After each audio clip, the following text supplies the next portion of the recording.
qalbigaaga dhammaantiin rabbiga ku aamin oo waxgarashadaadana isku hallay jiradkaaga oo dhan isaga ku qoro oo isna waddooyinkaagu toosin doona ay isla weynaan rabbiga ka cabso sharka fog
rabbiga farxad ugu adeega oo hortiisa gaabay la kaalay waan salaam walaalayaal waan soo dhaweynayaa waxaan aad iyo aad ugu faraxsanahay inaad nala joogtaan mar kale inta aynu wada baranayno ereyga Ilaahay runta gaar ahaan casharadeenna ugu dambeeyay waxaynu ku soo wadnay kitaabka Tawreedda buugga bilowgii waxaynu soo baranay dhowr cashar oo ku saabsan Nabi Ibraahim waxaynu soo baranay wax ku saabsan Isxaaq wiilkiisii ninkii ay ku socdeen ballamadii uu la dhigtay Nabi Ibraahim ee ku saabsanaa quruntii weyneed aakhirkana uu ka soo bixi doonay badbaadiyaha adduunku casharkeennii kan ka horreeyay waxaynu ku soo baranay labadii wiil Isxaaq ee kala ahaa Eesow iyo Yacquub Eesow laba mataana bay ahaayeen waxaynu soo baranay in Eesow uu dayacay ama yasay ballamadii Ilaahay u galay awowgii Ibraahim iyo aabihii Isxaaq oo isaga oo ahaa kii dhaxalka u lahaa in ballamadii Ilaahay isaga farcankiisa ay ku socdaan oo ballamadii Ilaahay ku bedeshay saxan cunto ah laakiin waxaynu soo baranay in Yacquub uu qiimeeyay ereyga Ilaahay inuu qiimeeyay ballamadii Ilaahay laakiin tan ma ahayn macnaheedu inuu san Yacquub laftiisu cilado lahayn oo uu ahaa nin xaqa oo aan dambi lahayn waxaynu arkaynaa in xataa macnaha ereyga Yacquub magaca Yacquub macnihiisu ereyga Ilaahay waxaynu ka arkaynaa inuu yahay khiyaanalow ama sirlow laakiinse maanta waxaynu kala arkaynaa in kastoo magaca Yacquub uu ahaa macnihiisu khiyaanalow uu Ilaahay magaciisa bedelayo oo uu dabeecadiisa bedelayo oo uu Yacquub noqonayo nin Ilaahay adeeca Yacquub wuxuu ahaa sirlow ama khiyaanalow dhaba ereyga Ilaahay ma qarinayo ciladaha nebiyada ama kuwa uu Ilaahay doortay waayo waxay ahaayeen bini aadan inagoo kala oo cilada leh laakiin iyagoo ciladaha leh uu Ilaahay u isticmaalay inuu gaadho ujeeddadiisa. yacquub 2 jeer ayuu siray sida ereyga ilaahay ku qoran ceesow si uu isaga uga qaado dhaxalkii uu ku lahaa curad ahaan lahaa. sidaa daraaddeed ayaa ceesow wuxuu isku dayey dhowr jeer isagoo xanaaqsan inuu walaalkiisa ka yar uu dilo ayuu isku dilay, taasoo keentay in Rabeqa oo ah hooyadood ay soo farageliso oo ay yacquub kula taliso inuu ka baxsado waddankii uu deganaa oo uu u baxsado gurigii abtigii Laabaan oo deganaa dhulkii la odhan jiray Haaraan, oo uu soo laabto waqtiga uu ilaahay ugu talagalay ee ay cadhada walaalkii Ceesow qaboobayso. haddana aynu akhrino kitaabka Towreedda buugga bilowgii cutubka 28 oo aynu akhrino wixii dhacay kadib markii uu yacquub u haajiray dhulkii uu deganaa abtigiis Laabaan oo uu ka tegey gurigii aabbihii. ereyga ilaahay wuxuu odhanayaa kitaabka bilowgii cutubka 28 aayadaha 10 ilaa 19 oo yacquubna uu ka tegey Beershabac oo wuxuu u kacay xagga Haaraan oo meel buu gaadhay, markaasuu habeenkii oo dhan joogay maxaa yeelay qorraxdu way dhacday. markaasuu qaaday mid ka mida dhagxantii meeshaas oo barkaday, kolkaasuu jiifsaday si uu u seexdo. wuuna riyooday oo riyadiisii wuxuu ku arkay sallaan dhulka qotoma oo caaradiisana samadu ay gaadhaysay. wuxuuna arkay malaa'igihii Ilaah oo ku koraya kuna soo degaya. oo bal eeg, rabbigaa isdul taagay oo ku yidhi, waxaan ahay rabbiga ah ilaaha awowga Ibraahim iyo ilaaha Isxaaq. dhulkan aad jiifto waxaan siin doonaa adiga iyo farcankaaga. farcankaaguna wuxuu noqon doonaa sida ciidda dhulka, oo waxaad ku firdhin doontaan tan iyo galbeed iyo bari iyo tan iyo waqooyi iyo koonfur. oo adiga iyo farcankaagay qabiilooyinka dhulka oo dhammu ku barakoobi doonaan. oo baleeg, waan kula jiraa meel alla meeshaad tagtidba, oo waan ku dhowri doonaa. oo dalkanna mar kalaan kugu soo celin doonaa, waayo anigu kaa tegi maayo ilaa aan sameeyo wixii aan kugula hadlay.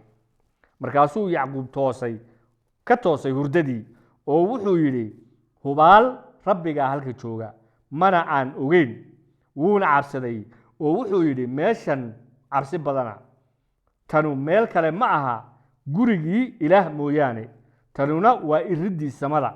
yacquubna aroor horuu kacay oo wuxuu qaaday dhagixii uu barkaday oo sidii tiir buu qotomiyey, kolkaasuu saliid ku dul shubay.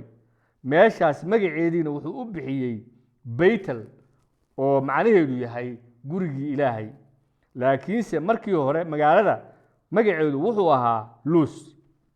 marka walaal, waxaynu ereyga ilaahay ku arkaynaa halkan inuu ilaahay ugu muuqday riya ahaan yacquub oo uu isaga ugu ballan qaaday oo mar kale ugu celiyey wixii uu ugu ballan qaaday awowgiis Ibraahim iyo aabbihii Isxaaq, oo ahaa inuu farcankiisa ka dhigi doono quruun weyn oo muhiima.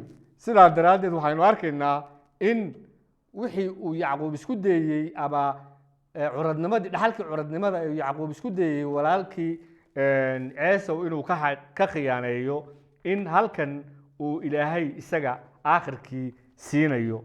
yacquub uma uu qilmin oo ma ahayn qof u qalma inuu ballamadan helo oo uu noqdo quruun weyn oo ah quruunta uu ilaahay ku barakayn doono quruumaha adduunka. dabiiciyan iyo qof ahaanba umuu qalmin, laakiinse ilaahay ayaa naxariistiisa iyo nimcadiisa waxyaalo waaweyn oo muhiima iyo barakooyin siiya kuwo badan oo aan u qalmin oo aynu inaguna ka mid nahay. markaa yacquub muxuu ku arkay riyada walaal? ereyga ilaahay wuxuu sheegayaa inuu yacquub ku arkay sallaan dhulka qotoma oo caaradiisu ay samada gaadhayso, iyo malaa'igihii ilaahay oo sallaanka marna koraya marna ka soo degaya. yacquub wuxuu riyadiisa ku arkay sallaan khayr caadiya, kaasoo aad iyo aad u dheer oo gaadhaya ilaa samada, ilaa uu ka gaadho ilaahay hortiisa.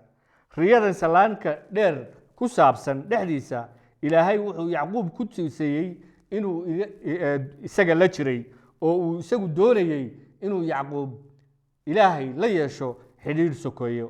wuxuu kaloo doonayay inuu tuso badbaadiyaha imaan doonay kaas oo ahaa sida sallaankaas oo kale oo u dhexeeya ilaahay iyo dadka, kaasoo noqon doonay mid isku xidha ilaahay iyo dadka oo ay dadku isaga daraaddii ilaahay ugu tegi doonaan ama ku gaari doonaan. ilaa maantadan dad baa waxay u maleeyaan inuu qof ilaahay hortiisa kor ugu bixi karo oo ku tegi karo camalo wanaagsan daraaddeed, laakiinse ilaahay wuxuu inoo sheegayaa in uu jiro hal sallaan oo keliya kaasoo u dhexeeya bini aadanka iyo ilaahay, kaas oo ah mid ilaahay ina siin doono oo ka imanaya ilaahay, laakiinse aan ka imanayn dadka bini aadanka. innaga oo caruurtii bini aadana kartideenna kuma awoodno inaynu fuulno sallaan oo aynu ilaahay hortiisa kartideenna ku gaadhno, waayo dembiyadeenna daraaddood oo haba yaraatee uma qalanno inaynu ilaahay raalli gelino. laakiinse ilaahay waa naxariis midhan, waa jacayl midhan. wuxuu markaa bini aadanka siiyey sallaan ama jaranjaro ama jid ay ugu tagaan isaga oo uu ku badbaadiyo. sidaa daraaddeed sallaanka uu yacquub arkay wuxuu metelayey dhexdhexaadyaha uu ilaahay ballan qaaday inuu adduunka u soo diri doono si uu bini aadanka dembiyadooda uga badbaadiyo. dhexdhexaadyuhu waa sida sallaanka ama jaranjarada uu yacquub ku riyooday, kaas oo u dhexeeya ilaahay iyo bini aadanka. sida ereyga ilaahayna baraya markuu odhanayo waxaa jira ilaah keliya iyo dhexdhexaadyo keliya oo u dhexeeya ilaahay iyo dadka, waana ninka ciise masiix oo naftiisa dadka oo dhan furashadiisa u bixiyey, in mid kastoo isaga rumaystaa uusan u lumin laakiinse u lahaado nolosha weligeeda.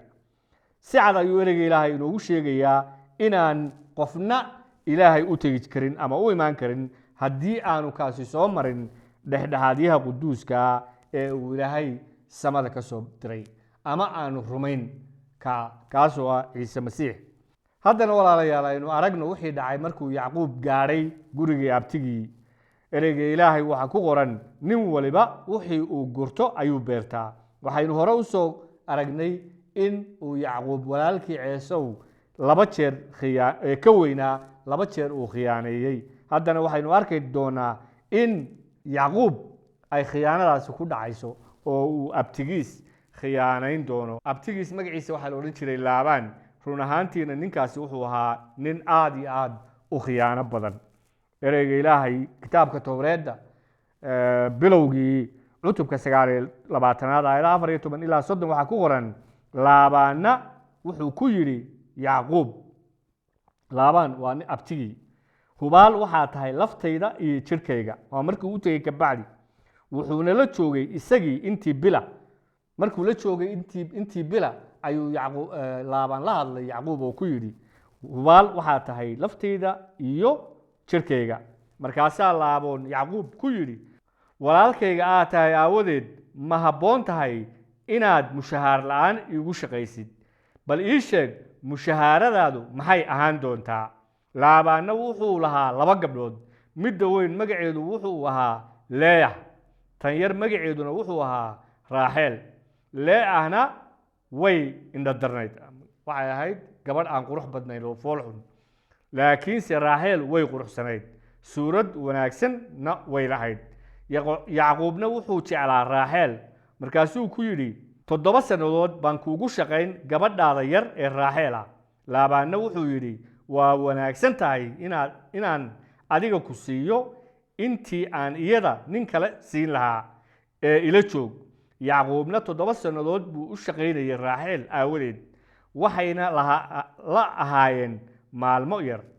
7 jacayl uu u qabo gabadha 7 sano uu u shaqaynayay yacquub waxay la ahaayeen maalmo yar, waana jacaylkii uu iyada u qabay aawadeed. yacquubna wuxuu laabaan ku yidhi markii dambe maalmahaygii way dhammaystirmeen ee naagtayda isii si aan u guursado iyada. markaasuu laabaan soo ururiyey nimankii meeshaas joogay oo dhan oo wuxuu sameeyey diyaafad ama xaflad oo waxay noqotay inuu fiidkii kaxeeyey gabadhiisii Lea oo u geeyey isagii isna wuu u tegay iyadii Yacquubna wuxuu aroortii arkay inay tahay Lea oo wuxuu Laabaan ku yidhi waa maxay waxaanaad igu samaysay miyaanan Raaxeel kuugu shaqayn dee maxaad haddaba ii khiyaanaysay oo Laabaanna wuxuu ku yidhi dhulkayaga sidaas laguma sameeyo inta yar curadda la dhaafiyo dhaqanka iyagu saa ma aha in curadda laga horguursado gabadha ka yar bal tan toddobaadkeeda dhammee tan kalena waxaan kugu siin doonaa shuqulka aad 7 sano oo kale igu shaqayn doontid Yacquubna sidii buu yeelay toddobaadkeediina wuu dhameeyey kolkaasuu la yaaban Yacquub siiyey Raaxeel inay u noqoto naagtiisii oo Raaxeelna wuu u tegay ama naagtiisii uu ka dhigtay oo isna Raaxeel aad buu uga jeclaa Lea 7 sanadood oo kalena wuu u shaqeeyey isaga qisadan waxaynu ku arkaynaa walaalayaal in Laabaan uu khiyaaneeyey wiilkii oo abtiga u ahaayay Yacquub wixii ku dhacay ma wanaagsanayn laakiinse waxaynu arkaynaa sida aynu qisada ku baran doono in gacanta Ilaahay u jirtay ku dhex jirtay ama ay hogaaminaysay Yacquub oo wanaagiisu la jiray ugu dambeyntii Yacquub wuxuu dhalay 12 wiil Yacquub reerkii abtigii wuxuu la noolaa intii 20 sanadooda inta 20 sanadooda ee uu Yacquub sidii qowsaarka oo kale u ahaa abtigii Laabaan oo ahaa nisir badan ee uu marba sirayay oo 7 sanadood ayaad iigu shaqee gabdhihiisa Ilaahay inta Yacquubna wuu edbinayay wuu noloshiisu bedelayay wuu daahirinayay sida dabku u safeeyo dahabka oo kale oo wuxuu ka dhigayay nin dhibaatooyinka uu maray daraadood Ilaahay isku xidha laakiinse waxaa timi maalin oo ay noqotay inuu Ilaahay la hadlo mar kale Yacquub sida ku qoran kitaabka bilowga cutubka 11aad aayadda 3 oo uu ku yidhi ku noqo dalkii aabbaha iyo xigaalkaaga oo anna waan kula jiri doonaa marka Yacquub iyo reerkiisii waxay bilaabeen inay ka guuraan dhulkii Haaraan ee Laabaan abtigii uu la deganaa oo ay ku noqdaan dhulkii Kancaan dhulkii Ilaahay ugu ballan qaaday awowgii Ibraahim iyo aabihii Isxaaq iyo Yacquub laftiisa iyo farcankiisii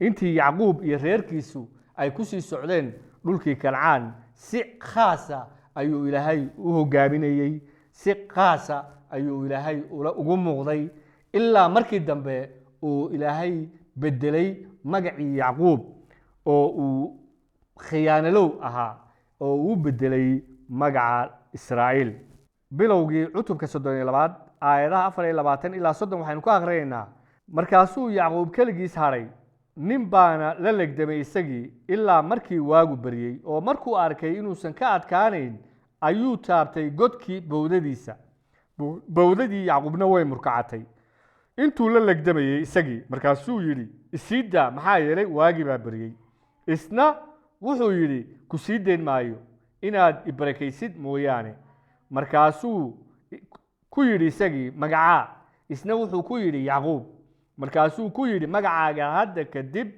lama odhan doono Yacquub waase Israa'iil waayo Ilaah iyo dadkaba waad la dagaalantay waanad ka adkaatay Yacquubna wuu weydiiyey oo wuxuu ku yidhi waan ku baryayaaye ii sheeg magacaaga oo wuxuu yidhi bal maxaad u haybsanaysaa magacayga halkaasuuna ku barakeeyey Yacquubna meeshaas magaceeda wuxuu u bixiyey Fanii'eel waayo wuxuu yidhi Ilaah foolka fool baan u arkay naftayduna way nabad gashay marka walaal waxaanu arkaynaa halkan qisadan cajiibka oo aynu cashar ka buuxaan waxaanu arkaynaa inuu Yacquub uu Ilaahay ugu muuqday haddana si qof bini aadan oo kala ama nin isaga la legdamaya muxuu isagu ula legdamay Yacquub waayo wuxuu doonayay inuu Yacquub hortiisa ku garawsado inuu san waxba ahayn oo uu yahay qof daciifa oo bini aadana oo cilado badan leh. ilaahay wuxuu doonayey inuu xigmadda iyo awoodda runtaahi oo iyo barakada runtaahi inay ka timaado ilaahay oo keliya. ilaahay qorshe cajiiba ayuu yacquub u hayey. barakooyinka ugu wanaagsana wuxuu doonayay inuu yacquub baro barakooyinka ugu wanaagsan in laga helo kuwa ilaahay suga, kuwa ilaahay ereygiisa adeeca, kuwa ilaahay ballamadiisa xejiya. yacquub wuxuu bilaabay inuu garowsado inuu ilaahay hortiisa ku yahay qof daciifa. isla habeenkaas ayuu ilaahay magacii yacquub ka bedelay oo u bedelay magaca Israa'iil. yacquub waxaynu soo sheegnay magaca yacquub inuu ahaa macnihiisu markii hore khiyaanalow, laakiinse magaca Israa'iil macnihiisu waxa weeye kii ilaahay la xukumayey ama talada la wadaagayey. Israa'iil wuxuu noqon doonay magaca quruunta cusub ee yacquub ka farcami doontay, taas oo ilaahay ugu ballan qaaday inay noqon doonto farcankii Ibraahim, farcankii Isxaaq iyo farcanka yacquub. quruuntaasina waxay ka farcamaysaa 12 wiil ee yacquub, taas oo aakhirkuna badbaadiyaha adduunku uu ka dhalan doonay. qof ayaa isweydiin kara oo odhan kara muxuu ilaahay ugu doortay in uu doorto mid khiyaanalowa oo inuu noqdo aabbaha quruunta cusub ee uu ilaahay ku barakayn doono adduunka oo dhan, taas oo aakhirkana uu badbaadiyuhu ka dhalan doono. laakiinse ereyga ilaahay waxaa ku qoran ilaah wuxuu doortay waxyaalaha nacasnimada ee dunida inuu ceebeeyo kuwa xigmadda leh. ilaah baa doortay waxyaalaha itaalka daran inuu ceebeeyo waxyaalaha itaalka leh. waxyaalaha hoose iyo waxyaalaha la fududaystana ilaah baa doortay, xataa waxyaalaha jirin inuu waxyaalaha jira waxaan waxtarin ka dhigo, si aan qofna ilaah hortiisa ugu faanin. ilaahay waxa weeye bilcagsi, waxa weeye waxa aynu u aragno inaanay waxba ahayn ayuu u dooran karaa inuu wax weyn ka soo saaro, si uu u ceebeeyo itaalka iyo isla weynida iyo waxyaalaha ay bini aadamku qiimeeyaan. markaa walaalayaal waxaynu arkaynaa yacquub oo ah nin khiyaanowlowa oo ereyga ilaahay isagu dabeecaddiisa aan ilaahay hortiisa raalli ahaansho kaga kasban karin, inuu ilaahay ereygiisii markii dambe rumeeyey oo uu qiimeeyey ballamadii ilaahay. barakada ilaahay ee uu hela ayaa yacquub ugala muhiimsanayd wax kasta oo adduunka. marka ilaahay ayaa yacquub isku muujiyey, ilaahay ayaa barakadeeyey, ilaahay ayaa yacquub kii sirlowga ahaa ka dhigay magaciisii ku bedelay Israa'iil, oo ah mid ilaahay adeeca, talada la wadaaga, mid ilaahay uu isticmaalo, oo quruunta ka dhalan doontay ay noqoto mid barako u noqon doonta quruumaha adduunka oo dhan, taas oo aakhirkana uu ka soo bixi doonay badbaadiyaha adduunku. walaal adiguna bal noloshaada maanta imtixaan sidii yacquub oo kale ma garowsatay inaadan shakhsiyan awoodin inaad camaladaada iyo kartidaada ilaahay ku raali geliso. dhegayso waxa ereyga ilaahay inagu odhanayo marka uu leeyahay waxaa barakadaysan kuwa xagga ruuxa ka masaakiinta ah, waayo boqortooyada jannada iyagaa leh. ereyga ilaahay waxaa ku qoran kulligiin is-hoosaysiiya, maxaa yeelay ilaah waa hor joogsadaa kuwa kibra, laakiinse kuwa is-hoosaysiiyo ayuu nimco siiyaa. haddaba sidaa daraaddeed gacanta xoogga leh ee ilaahay iska hoosaysiiya si uu waqtigiisa idiin sarraysiiyo. waad ku mahadsantihiin inaad maanta nala joogteen. haddii ilaahay idmo darsigeena kan ku xiga waxaynu ku bilaabi doonaa qisadii nebi yuusuf ee cajiibka ahayd. nebi yuusuf oo ka mid ahaa mid ka tirsan 12 wiil ee ilmo yacquub. ilaahay ha idin barakeeyo. inta aan idinkaga tegayo aayaddan ereyga ilaahay ku qoran kitaabka nebi Ishacyaa cutubka 30 aayadda 18 oo sidaa daraaddeed rabbigu wuxuu sugayaa inuu idiin roonaado oo wuxuu u sarreeyaa inuu idiin naxariisto, waayo rabbigu waa ilaah cadaalad badan oo waxaa barakaysan kuwa isaga suga oo dhan. waa mahadsantiin ilaahayna ha idin barakeeyo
Adiós.